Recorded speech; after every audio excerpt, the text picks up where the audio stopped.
sûr que d'être éloigné de sa famille et de son quotidien, c'est pas forcément facile. Je pense parce que j'aurais peur de me retrouver toute seule, isolée, sans savoir à qui parler, vers qui me tourner.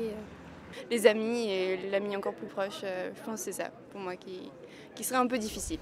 On ne se retrouve pas tout seul. De toute façon, il y a une équipe qui s'occupe des étudiants internationaux. Il y a plein d'activités qui sont organisées. Il y a des rencontres, des soirées, des repas, voilà, tout un tas de choses pour nous apprendre à se connaître et à se reconnaître. Dans tous les cas, les profs et l'administration sont vraiment là pour nous aider. Ils nous entourent. Si on a la moindre question, ils sont là, ils nous répondent. Il faut savoir que moi, depuis que je suis arrivée en résidence étudiante, je peux jamais être seule.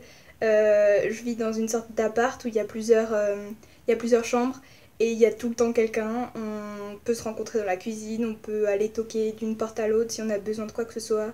Quand je suis arrivée, il y avait un événement d'accueil pour que chacun puisse apprendre à se connaître. Il y a des événements qui sont quasi toutes les semaines qui sont organisés, permettre à tout le monde de se rencontrer, de discuter. Et donc, sur ce point-là, je pense qu'on ne peut jamais trop se sentir seul. Comme tout le monde est dans le même cas que vous quand on arrive en résidence, les liens se nouent facilement et on ne peut pas se sentir vraiment seul, je pense. Il y a beaucoup de sport qui est proposé et il y a beaucoup d'associations.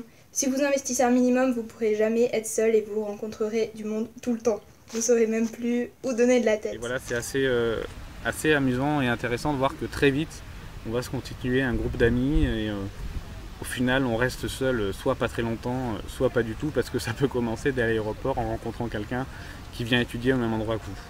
Et puis aussi, si vous habitez toujours chez vos parents, c'est le moyen de couper le cordon en quelque sorte, de partir, de sauter, de faire le grand saut, le grand pas.